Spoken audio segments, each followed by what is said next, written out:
Hello, my name is Jason Vogel, and I'm with the Biosystems and Agricultural Engineering Department at Oklahoma State University. This is a series of 3 videos about natural stream restoration. The first video is about healthy streams and what makes them work and what makes them healthy. The second video is about things that can make the stream unhealthy, what can degrade the banks and destroy the habitat. And the final video is about tools and methods that we can utilize to restore the stability of the stream bank while returning the habitat to the stream. This is how most of us experience a stream. You drive over one and probably never give it a second thought. What looks like a peaceful, never-changing scene is actually an aquatic habitat teeming with activity.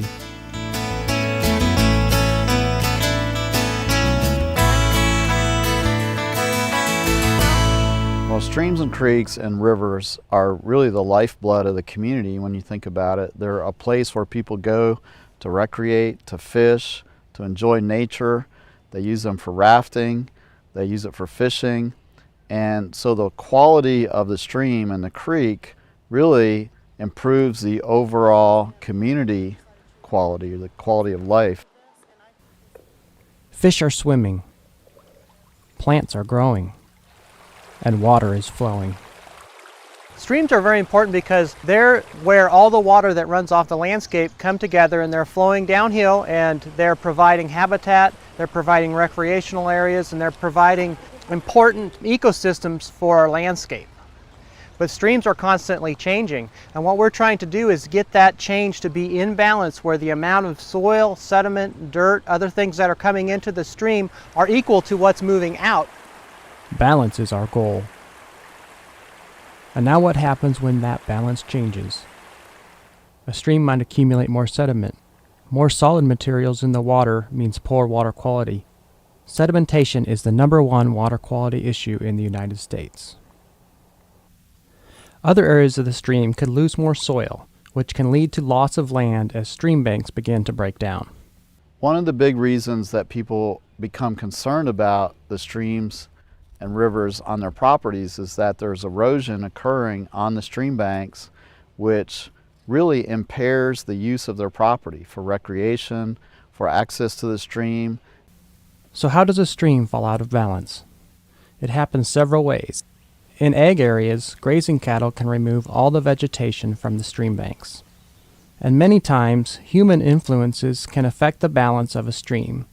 Streams adjust to changes in the land, such as urbanization, which occurs when development expands into rural areas.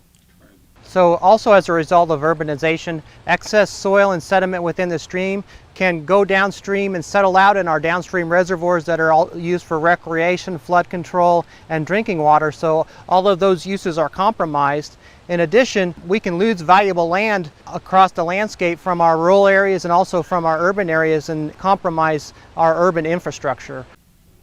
When streams become degraded, they can be restored to a natural balance. Their functional state can be brought back using natural stream restoration techniques. Stream restoration involves controlling the flow and speed of the water. So to help understand how water flows in the stream, let's think about driving down a road. On a straight road, you can go faster because you have no obstacles in your way. Just like on a straight road, the flow of water in a straight stream is very fast. Again, there's nothing in its way to slow it down.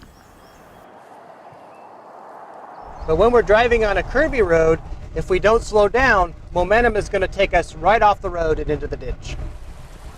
Water is the same way. The curves or meanders of a stream slow down the flow. What about a bumpy road? You still can't drive fast. The uneven surface forces you to drive slower. Now imagine that coarse, rough bottom of the stream. What happens? The uneven stream bed causes turbulence in the flow. The water can no longer take a straight path. An artificially smooth stream bed is not healthy for the stream or habitat. There's nothing to slow down the water, which in turn creates more opportunities for erosion downstream. The slope of a stream is also crucial. The flow and speed of water are important because water always flows downhill. For example, this hill behind me is very steep. If I were to drive the truck straight down the hill without riding the brake, I would probably lose control and crash. Slope is the amount of fall over the length of the run. Because the curves or meanders make the road longer, the slope is lessened. It's the same idea with a stream. You add some curves, lessen the slope of the stream bed, and as a result, you slow down the flow of the water.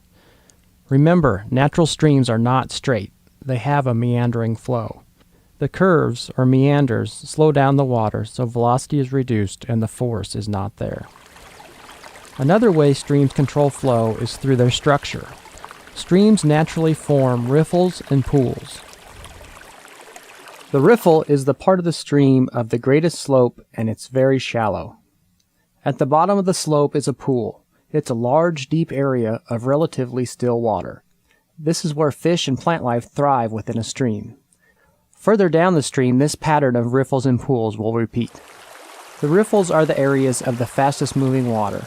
Water is moving at a high velocity, so the sediment and other particles in the water are on the move. When water reaches the deeper pools, the velocity slows, which in turn slows down the sediment. Some of the particles will settle out here. The process of sediment movement within the stream is called sediment transport. When a stream is healthy, that process will be in equilibrium, meaning that the amount of sediment that's coming down the stream and depositing will be equal to the amount that's being moved downstream. The balance that we're looking for in a stream is in sediment transport, relatively equal amounts going out and coming in. A stream is a dynamic system. Even one that is in balance will change, just slowly. Generally, when we look at healthy natural streams, they move on the order of a few inches every decade. Unhealthy and unstable streams move several feet every year, and sometimes in large storm events they can dramatically shift and change. A healthy stream has a vigorous stream bank habitat. There should be a mix of plants, which stabilize the bank and also provide a home and a food source for life within the stream. The habitat needs slow-moving water to thrive. That means a stream with lots of meanders and pools. So our meanders are slowing the water down, but to keep that meandering stream stable, we need to utilize structures within the bank that use things such as sticks and logs and rocks and living plants and other natural materials. And while we're doing that, we're providing habitat for the organisms within the stream, such as macroinvertebrates like insects and bugs and snails and all the fish community that lives within the stream. So in general, a meandering stream is healthy because it has lots of diversity in bed form, and it has diversity of habitats for different types of animals, including fish, including the insects that live in the stream that the fish eat, and including mussels and other animals that depend on that flow. Slower water encourages the life cycle of the animals, insects, and plants that live within the bank habitat. Coming up next is When Good Streams Go Bad. We'll take a closer look at what happens when a stream is no longer in balance. Part 3 in this series will show the techniques and steps for natural stream restoration.